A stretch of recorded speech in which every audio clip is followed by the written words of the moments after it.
It's always so nice. Hey guys, it's Richard Rose here. Welcome back to another Mushy Monday where we play cute and cozy games. And if you're new here, again, my name is Retro Rose. I play a variety of games ranging from indie horror, cute and cozy, visual novel, action adventure, puzzle, you name it. And I hope that after you watch this video, you become a part of my Rose Garden and stay tuned for, again, my Mushy Monday series. But without further ado, we're actually just going to pick up right where we left off. What was that? It said, making a long dash across the paper probably underlined something. Okay. Making a long dash across the paper, probably to underline something. Quay finished off his notes to himself and replied to Darren. Now that Rose and Tamarack are here, I've got to make sure that they get to the neighborhood, but I can do that and go to your house. The worn and brown book and pencil were tucked into Quay's pocket. He didn't watch what he was doing. You did, and this time no paper fell out. And after how many pages he'd lost, you were kind of impressed he managed to use the notebook without leaving stuff behind. It's not just going to be me and Darren, you know. One more is coming too. We've got plans. It's been working out for a few weeks, and we'd get together after the first day of school. Quay had people to come to see that afternoon, kids other than you. That was all right, because you were sure there'd be time for you, Quay, to hang out later. He wouldn't completely forget about you. Thinking about it that day, Darren was sort of like you. He was friends with Quay too, and didn't want changes to change that. There was room for all of you. And because of that, Darren, can you go get that guy? He's going to be standing around outside, not knowing where to go. You can bring him right to the room. Darren sunk his neck deeper into the tall collar that surrounded it, trying not to be called on in class after it was already too late. I don't want to. Oh, his voice had gotten even more raspy when he spoke then. Every bit of Darren protested the idea. Oh, come on. You're the fastest out of everybody. Quay, on the other hand, was bold and brave. He sincerely sung Darren's praise. To encourage his friend, though, more quietly added a verse of his own success. With running anyway. On bikes, I'm the best. Did you know? I've got a mountain bike. It has silver paint splatters, and the tires have these big treads. It's so fast, you'd be amazed. But besides, we can't both go. Tamarack and Rose are here. Do you want to stay with them by yourself while I go get them? Darren's eyes closed, and he grimaced. If he was looking, he wouldn't have been able to stop himself from glancing at you and Tamarack. You could tell, since that's where his not seeing face turned. He didn't want to do that either. If he couldn't even handle seeing you both too closely, staying alone with you and Tamarack didn't seem achievable for Darren. Quay knew it. I'll go. He placed the earmuffs back on his head as if he was donning armor before battle. Resigned, but resolute. Cool, see you soon. Yeah, bye. Bye. As Darren sprinted through the door, you doubted he'd be following the no running in the hall rule. Miss Murray was still reading over her teacher stuff, so she didn't put a stop to it, but Darren should have followed them, even if no one was watching. Tamarack's focus was set on the action. When that was over and even, Darren's bright white vest couldn't be seen. She snapped her gaze towards Quay. She was eager, ready to learn more about the boy whose name hadn't even been said yet in school, and friends and everything. Tamarack wanted answers. You were excited another kid maybe you'd be friends. Yeah. Quinn began to tell you about his friend, even though no one asked anything about him. Your and Tamarack's faces had been enough to get Quay going on it. This kid you're gonna meet isn't like the other kids. He's mature. Mature rolled off Quay's tongue slowly, importantly, and with a fake accent. You didn't know what kind, but when he thought a little longer, Quay much more quietly added some more details. And not mature, actually, about some stuff. Not everyone likes him, but I do, and you might too. Oh, guess what? He doesn't go to our school or Darren's school. He goes to a totally different one that costs money because it's for rich people. Those are actually real. You figured out what accent Quay had been doing, a wealthy person's accent, like from one of those movies with millionaires. What?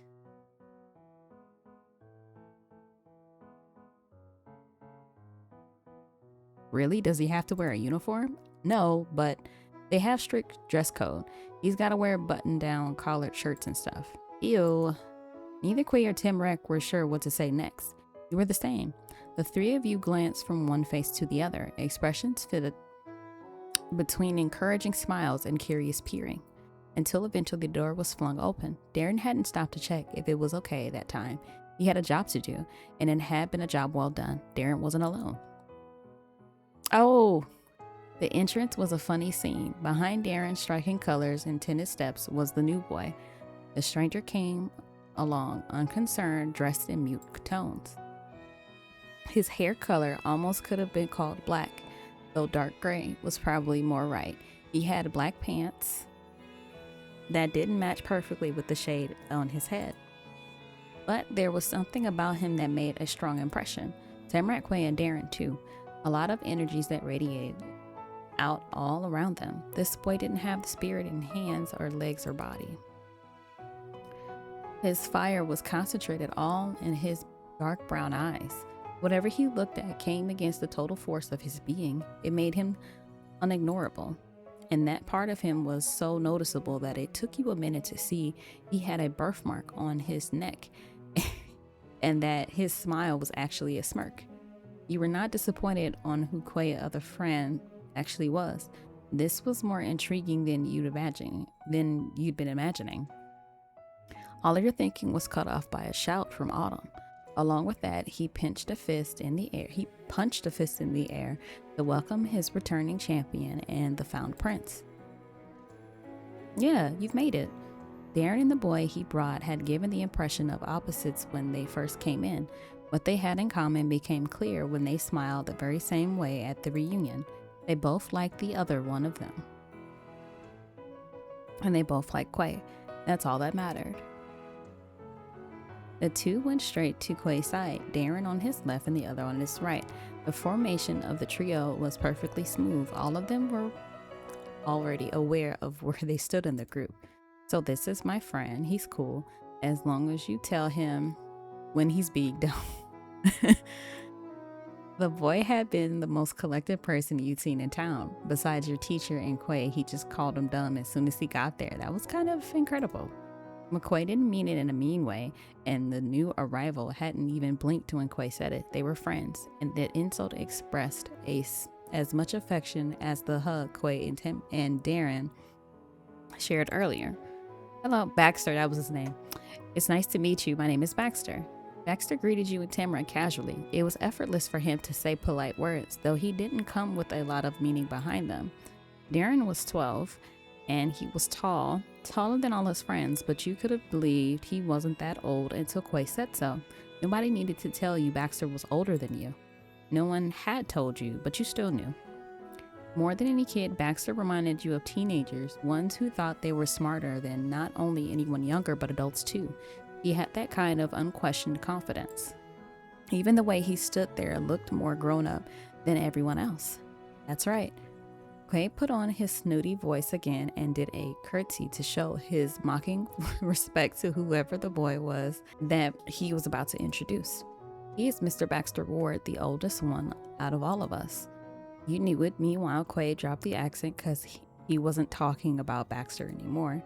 And this is Mrs. Rose Smith and Miss Tarmac Bowman.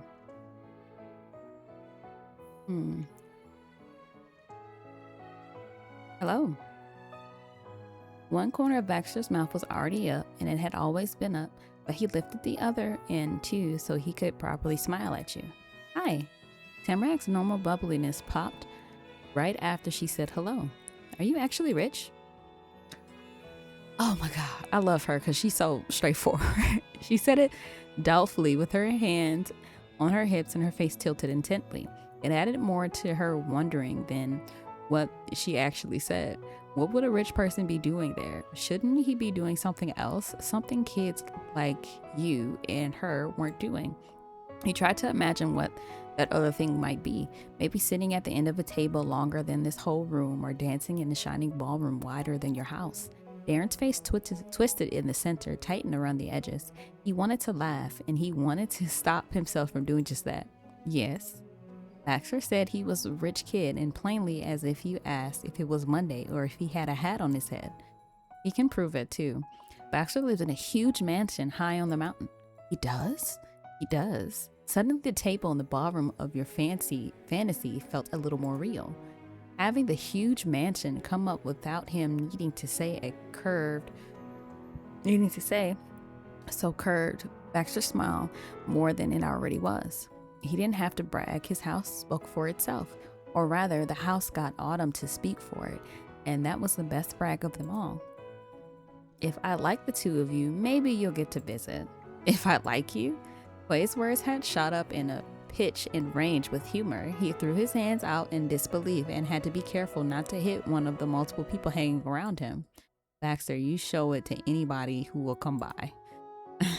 Quay knocked Baxter's arm with his elbow, but that was on purpose, a friendly nudge to go along with the rest of his lighthearted jabbing. His smile beaming at Baxter, his eyes dancing over towards you and Tamarack, Quay declared in his stuffiest voice a reply that was to Quay a more accurate picture. Please come see my big cool house. Why would I ever have it if no one was going to see it and think it's a big and cool? That's him. Autumn needed to pause to steady himself before he finished what he was talking about. But it is a really cool house. I would show it off if it was mine. Quay had to be honest about his friend and himself when it was flattering and when it wasn't, and ending this show generously. Baxter said nothing and he didn't laugh. He just glided a knuckle along the edge of his swooshing bangs, and the strands curved with the motion that he slipped right back into their normal resting spots. His smirk didn't drop out of place either. With so much not being different, it was easy to tell that his cheeks turned pinker. Quay had sort of made fun of Baxter, even if it was a joke. If Baxter was gonna blush, you would have thought he was embarrassed because of the teasing. But no matter how you looked at it, nothing about the older kid's expressions was shy or uncomfortable. He was as calm as ever, maybe even a little happier than before it happened. Anyway, Baxter's introduction was over. Quay had decided it. Now that everybody is here, I've got something very important to say. Though he said everybody, Quay's attention was squarely on you and Tamarack. There was a pause for dramatic effect as Quay smiled knowingly. Rose and Tamarack, I hereby invite you to join our club. What? Darren shouted like Quay just announced he was getting married next week at 10 years old. Not so loud, please. That gentle scolding was way more startling than Darren's yelp. You'd forget Miss Murray was still at her desk. She was so quiet and so much like a teacher, she fit as naturally in the classroom as the whiteboard or globe. Things that were there and should be there, but you didn't think about. While you got a good reminder, Baxter had never ever known. Oh, hello, Miss Murray. Nice to see you, Baxter. Darren zipped his lips. He had to settle for silently pinching his eyebrows and pouting. Quay, who was definitely the leader of the pack, wasn't going to let his word on this decision be questioned. He folded his arms in disapproval. First his mom, then his friend. Darren wasn't having the best moment. Autumn couldn't stay firm for long, though. Instead, he thought of his club and smiled. Me, Baxter, and Darren are a group. We all go around having fun. We're practically famous in this town. Yeah, me, you, and Baxter do. Quietly, firmly, not yelling, Darren pointed out the members again as if it meant something. Those are girls. Darren's glance flicked to you and then to Tamarack for a single second, so it did mean something to him. After this whole time with Darren acting so weird with you and Tamarack, you heard why. He was a boy who didn't play with girls. It's a boys' club. Darren gestured around to the semicircle of kids to bring attention to the boyness of the collection. How can we be boys' club if we're not all boys?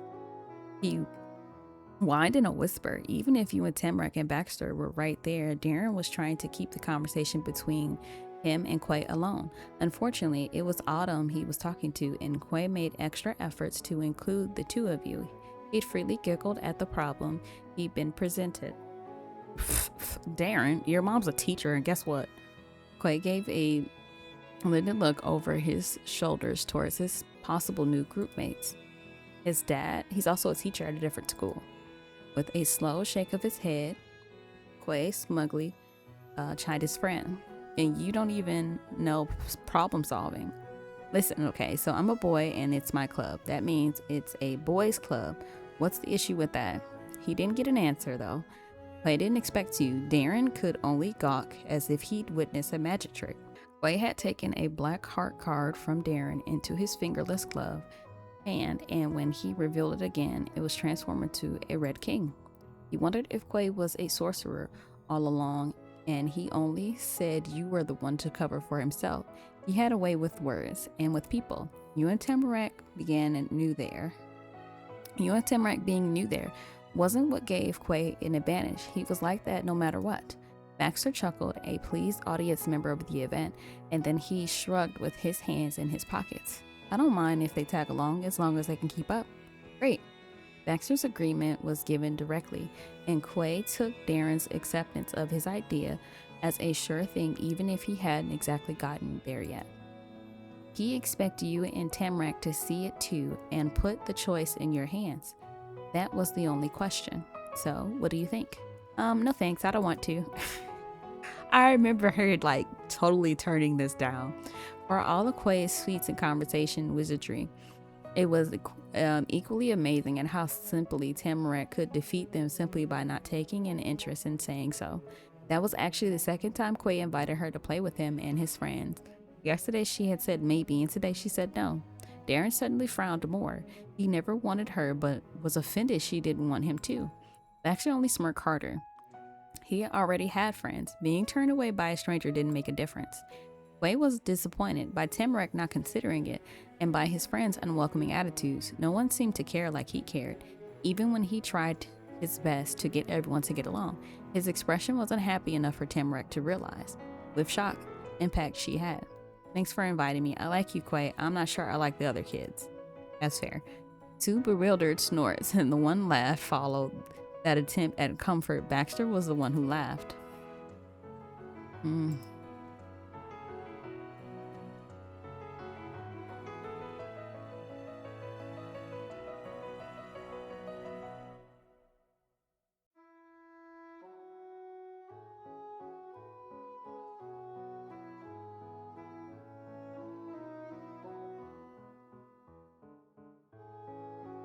I can probably play with you guys sometimes. Thanks, Rose. That was all it took to begin turning things around. Quay's smile grew as Baxter shrunk to a friendlier size. Even Tamarack seemed to second guess her answer now that you were going to be in the fold. Well, I wouldn't want her to second guess it. If I'm like, hey, I'm not really too fond because of the attitude that they have, I don't blame her for being like, nah, I'm okay with this. Because it just seemed like there was a lot of tension there anyway. That's one new member. And it's alright if you don't want to join Tamarack, but you'll probably regret it for the rest of your life if you don't. It's the coolest club there is. And Rose, Tamarack, don't listen to Darren. I'm sorry he said that about being girls in our group and that being bad. Darren's gaze fell guiltily, and he didn't finish whatever he was going to say. He may not have wanted you and Tamarack to join, but Quay did. Being the reason it didn't work out was an unintended betrayal of his friendship. Darren does not know how to talk to girls or how to act around them. I think the only ladies he can say 10 words to are his mom and Tamarack's granny. Wait. Autumn tossed his hand up completely unapologetically. You thought of a phrase you heard from your mom used before, don't shoot the messenger. I don't know, that's what I noticed, but it doesn't matter anyway. You can't live your life like this. You're a big kid, Darren. And what if Tamarack and Rose look up to you because you're so much older and wiser? Are you not even going to be able to say hi to them? Say hi? I said hi, didn't I? You said hi to Rose, not to Tamarack. She greeted you. But she was close, I know. But how about you say hello right now since it's not too late? Yeah. Tamarack was instantly in for that idea. She glanced upward to Darren's eyes, grinning expectantly and swishing her shoulders side to side. Say hi. It was hard to tell if she didn't realize she was giving Darren a hard time, that it was more to him than a normal hello, or if that was the whole plan. But either way, Darren could do nothing except stare hard at Tamarack's soothjig. Quay, this is embarrassing. Yeah, it is for you. Oh, where'd Baxter go? You can't treat girls like that just because they're girls. Darren groaned through the clenched teeth. Quay Darren and Tamarack, not one of them were budging, until a low voice came from the area around Darren. It wasn't Action Him, was behind him. He's behind Darren. Hello, I think your scarf is so nice, Tamarack. Hello, Rose. You have such great glasses.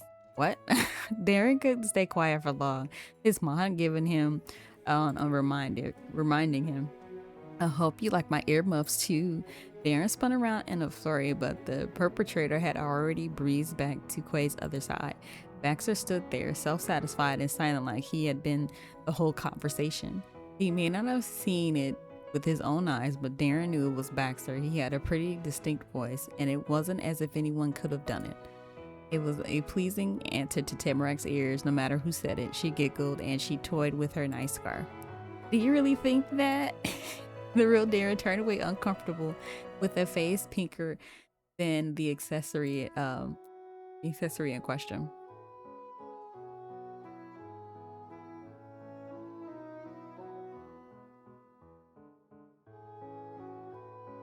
And you really like my glasses too, right?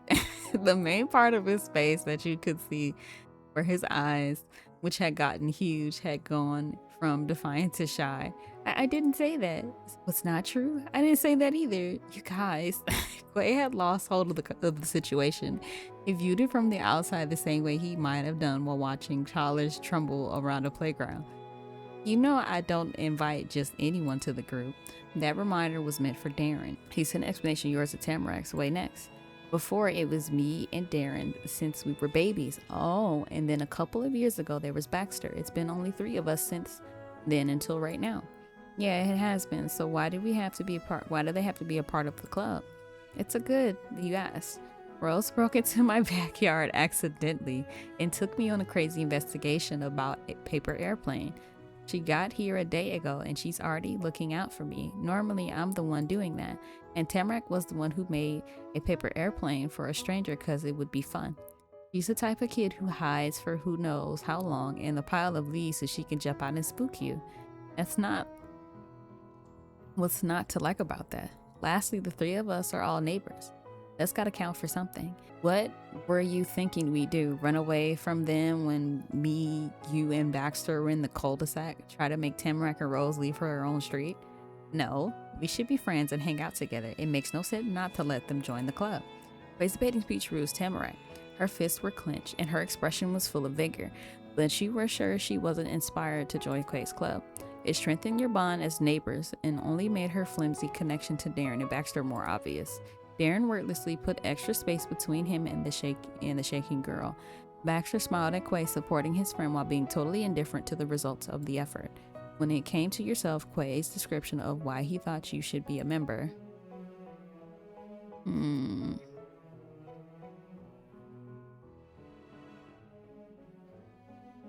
It made you smile. He was always nice to you. Quay got a sense of the audience's mixed reactions, and instead of a full house roaring with applause, it was more like seeing a mostly empty theater with one clapping in the back row. He worked with it. Well, they haven't been here long, and I know them better than you 2 guys know them. And the same goes for Rose and Tamarack. They know me better than either of you. It's different for me. I like all 4 of you. Tamarack can join later, and you don't have to be an official member to do stuff with us. I'm just letting you know that's what's up. A lot of things bothered Darren, and he showed it. Baxter so far took everything like it was nothing. Quay went up and he went down, but always tried to get back by the end. I'm just now like really seeing this the second time around, is that Autumn can articulate himself very well. I don't really think that I myself or the people I was around at like 10, we were able to really sit and have these kind of conversations and take notes, like when he was taking notes of our favorite color, like to pay that much attention to detail about the people that you care about and people that you want to invite in your circle. I think that is a cool touch to see in kids. So it's nice to see that. I didn't notice that the first time around. A lot of things bothered Darren. It showed back. So yeah, heard that. And that was the boys' club. Quay was still Quay, and that Darren kid was okay. Also, Baxter was kind of mysterious. That was cool. And you were mostly part of the club. Clay wanted you to be, and you wanted to be, and that was the main deciding factor. A tap tap sound marked the end of the meeting. It made you think of a hammer hitting the podium in a very important official gatherings, but it was actually Miss Murray as she straightened her papers against her desk. Your teacher placed them down in a neat pile as she rose to her feet. It's time to go, everyone. I'm leaving, and I can't let you stay here alone. Am I giving anyone a ride here? Her gaze was squarely on Quay and Baxter with the question, or would you like me to call your families? It was you and Tamarack who got the look with that one. The first kid ready with the answer was Tamarack. She yelled out with no hesitation, I'm okay. Following after Tamarack, though, definitely not talking to her, piped Darren. He and his friends already had plans, and he sheepishly looked to his mom for permission to go through with it.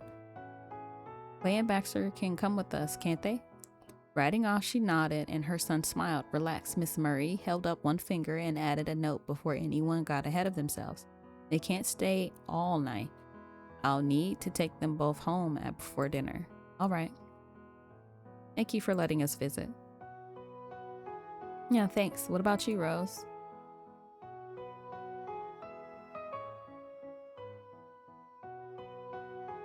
My mom is coming to get me. I look forward to seeing her.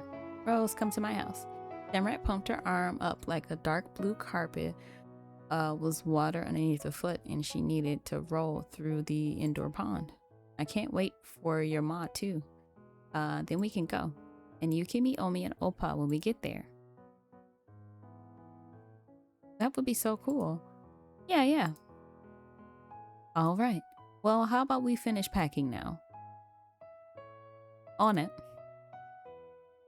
At your teacher's suggestion, gathering outdoor clothing, checking inside and underneath desks, and looking through bags to see if the most important possessions were still there was all done. Not a single glove would be missing or pencil out of place. Miss Murray could help it. During the final sweep of the room, there was an eager knock on the door. That might be your ma now.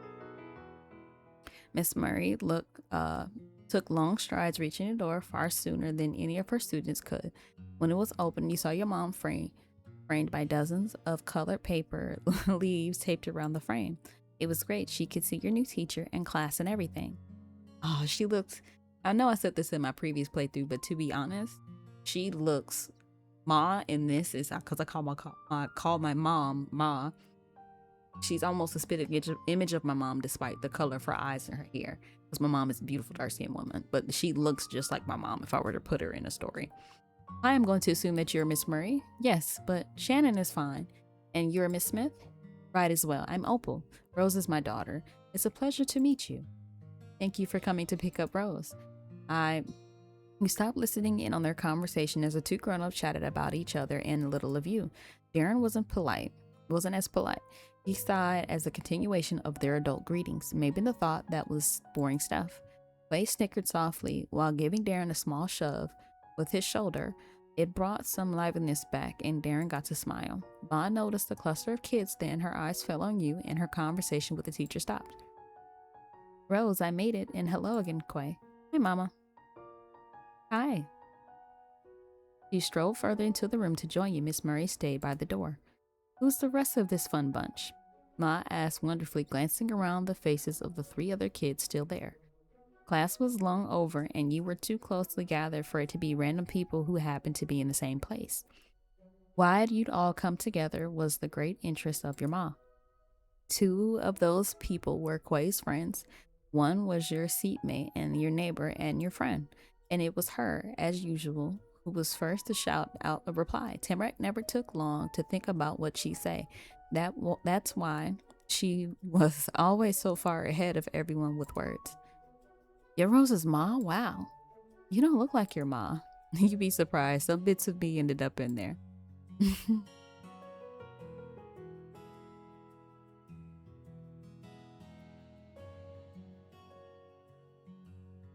I like looking like me.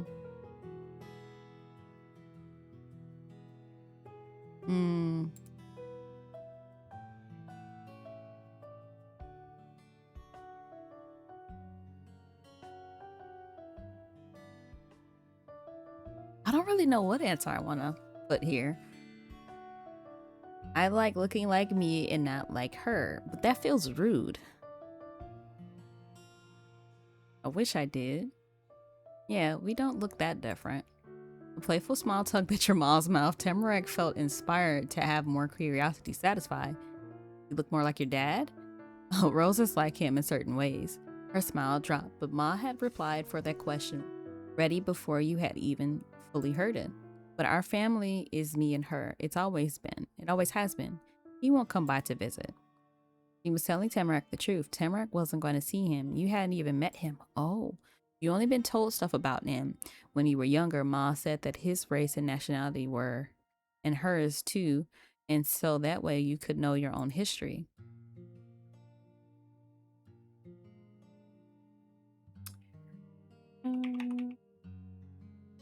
Oh, come on. My keyboard went to sleep. Heck. We're black.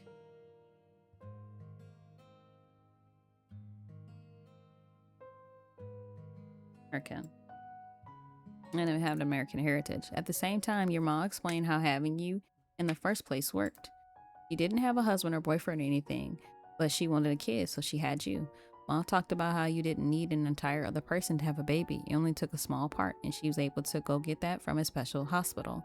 It was kind of confusing, so she had a surrogate. It's crazy. She had a donor. It was kind of confusing, but you were able to understand that whoever your dad was, he wasn't your parent. He was a guy Mom didn't know, and you didn't know. You were happy with the life you got, but did hope you could see him somehow. It would be fine having on your ma if you knew a little bit more about your dad too. Okay, sorry. Frowning, Tamarack pinched and pulled at her frayed edges of her sweater sleeve. One finger flipped through a tiny hole of the cuff. It was gonna rip even more by doing that. That might have been why it was torn in the first place. Well, it's fine. You didn't know. Now you do. There was a lot of not knowing for her and you, but you did recognize the tone your mom was using on Tamarack. A low voice with extra emphasis bent in the words. It meant, I'm not mad this time because it won't happen again, isn't that right? That is so my mom. Tamarack gave a tiny nod, stretching the striped sleeve all the way past the tips of her fingers on her free hand. The conversation had been dominated by Tamarack, but still hanging around was the boys' club. They could hear everything saying about your family, and you tried to figure out their reactions. Clay was still, besides shifting his narrow gaze between the friend on his left and the other one on his right. Suddenly, he seemed like the teacher of the classroom, keeping a stern eye on the students. For any sign of trouble, the two of them were on their best behavior, quiet and blanked face. When Quay realized you were watching, he became a regular old Autumn again, grinning wide. Well, it's good to meet you, Tamarack. That dropped Tamarack's jaw. She was certain she hadn't said her name yet. You knew me? Not for sure, but I thought you looked like you'd be your neighbor, Tamarack. And how bashful Tamarack hid her face with her hands. The sweater was finally released from her squeezing grip. While she wasn't looking, Ma gave you a sneaky wink. You told her enough about yesterday for her to figure it out. What about everyone else? The question was kind of forced. There was still an awkward feeling left behind after Tamarack bringing up your dad that you never met. But that was something they were going to figure out sooner or later. So after all, it was kind of good it got settled with everyone at once. But Baxter took an initiative, properly introducing himself. My name is Baxter. I don't go to the school. I attend Jerwood Academy. You do? That's quite impressive. Thank you. You were starting to think he couldn't feel uncomfortable even if he wanted to. He was a cool cucumber. So much he got stuck that way. Like if you made a weird face for too long, except you were pretty sure adults were lying when they said that could happen. He got the conversation to change though. Your mom was more at ease and gave a purposeful look at the only kid who hadn't spoken yet. And you are? I'm Darren, that's my mom. Darren couldn't meet her eyes. Instead, he stared at his shoes and limply lifted an arm towards the door. Miss Murray was leaning against the wall there, and her arms were patiently folded. Ma shifted her gaze between the group of students and the teacher with a big smile. As a ma, she liked seeing other parents with their kids. It was fun for her, you guessed. It's nice to meet you too, Darren. His cheeks puffed out like a frog. It was so fast and unexpected, Ma laughed. She usually did not like laughing at other people's kids or other adults, not unless they were telling a joke. She laughed at everyone's jokes, even ones that weren't funny. Your ma pressed her palms against her cheeks and breathed in through her nose to steady herself. You've barely been here 2 days, and I already met almost um, a full hand to count of all of the acquaintances you have. You work fast. She tilted a grin your way and raised one brow higher. Are you ready to go? Ma, me and Tamarack were wondering if she could come with us. Certainly. I'd be happy to bring her back. Ma stayed up despite the agreement. She was unsure about you or Tamarack, but the 3 other kids who were left. That's when Miss Murray got off her perch and came to stand by her son. I'm driving Darren, Quay, and Baxter to my house. I'll call the boys' parents to let them know. It seems you've got everything arranged. You got your bags already too. We should really get going then. Have a good day, boys. With a parting smile and a gesture of her hand to follow, Ma turned and walked away. I'm crying. See you around, you dorks. I'm out of here. That's funny. And see you later, everyone. Quay and Baxter said bye as the 3 of you were leaving and waved too. Darren only looked at the big group of girls. Bye, Quay. Bye, Darren. Bye, Baxter. I keep saying Daxter. Bye, Baxter. Bye, teacher. She shouted over her shoulder while sticking close to you and Ma, and after that yell, Tamarack whispered just to you, sorry again. You don't have to feel bad. Ma held the door open for you and Tamarack to trot by, then she followed you out. Your first day of school was over. You took the same exact path out as you had come in, just going the opposite way, down the stairs, through the checkered hall, and out the big door, double door at the front. But you were outside. The way home changed. You had to go through the almost empty parking lot at the side of the school building. Ma had brought the car to come get you. Wispy clouds hung over your group of 3. Nobody else was out. They had already gone home or were probably teachers who were still in the classroom. Tamarack ran freely across the tarmac. It was easy to figure out which car to go to when nobody else was parked anywhere close by. You and your ma strolled side by side until you rejoined Tamarack by the vehicle. Once she unlocked it, Ma opened the back side door.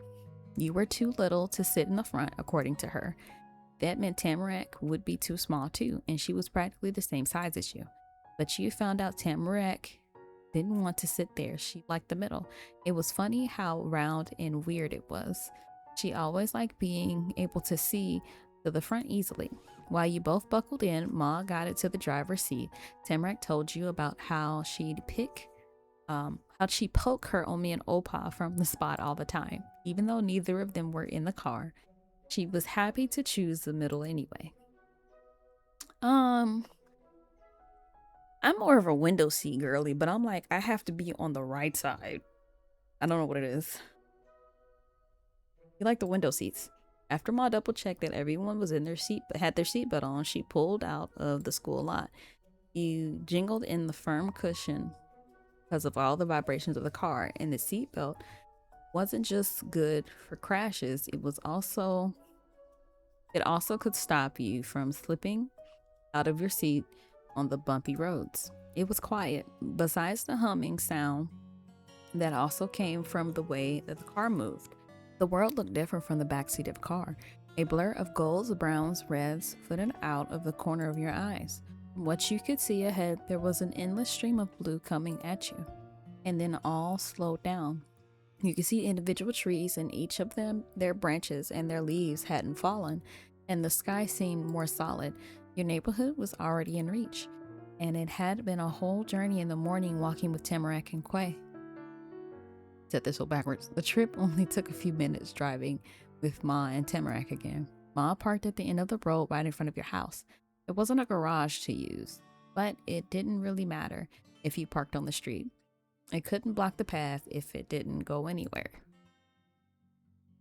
Oh yeah, they don't have. Okay. You and her and Tamarack got up and stood around together on the sidewalk. Thanks for driving, Rose's mom.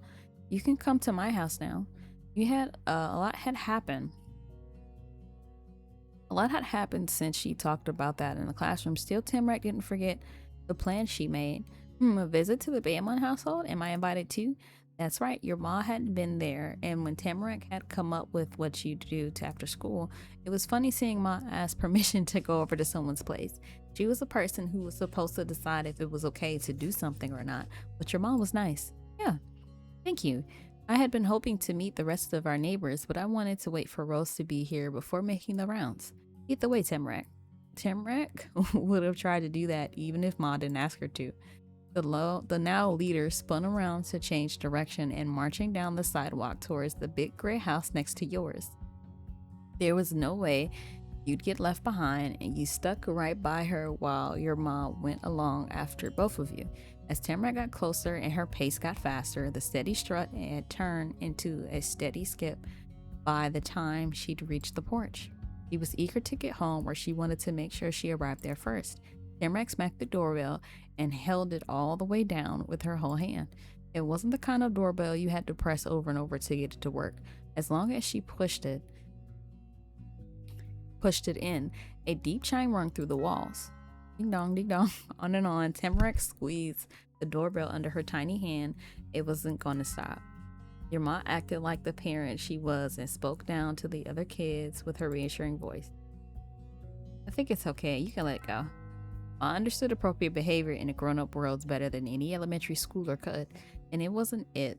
But all the suggestions got was the same knowing reassurance right back. No, it's okay. What if Omi is asleep? He'd be trapped outside forever. Tamarack was an adult, but it was her house. She knew the rules, and for all you knew, she might have gotten to make up the rules herself. She was so amazing. Maybe, but while your mom softly tried to urge Tamarack to free the crushed button, bell kept going and the door opened. Your nose realized it had happened before your eyes could. It had gotten a blast with a perfumey smell so fast, like a human-sized spray of air freshener went off. Like, Omi and Opa are really pretty to me. Like, they're really gorgeous. And not Tamarack's, Autumn's parents are really pretty too. She's so pretty. The person who answered the nonstop call of the bell was a lady with long, pale blonde hair, going almost all the way down her back. Her nose was tiny. That must have been how she lived with the smelliness. Okay, guys, I think I'm gonna go ahead and cut it here. Thank you for joining me for our Life Now and Forever demo update. I will continue to bring you guys more content. I'm gonna try to see if I can get this out to you maybe in 2 big videos, but maybe I'll just continue to break it up like I did before, 30-45 minutes, but we'll see. Thank you for joining me on this Mushy Monday. I'll catch you next time. Bye.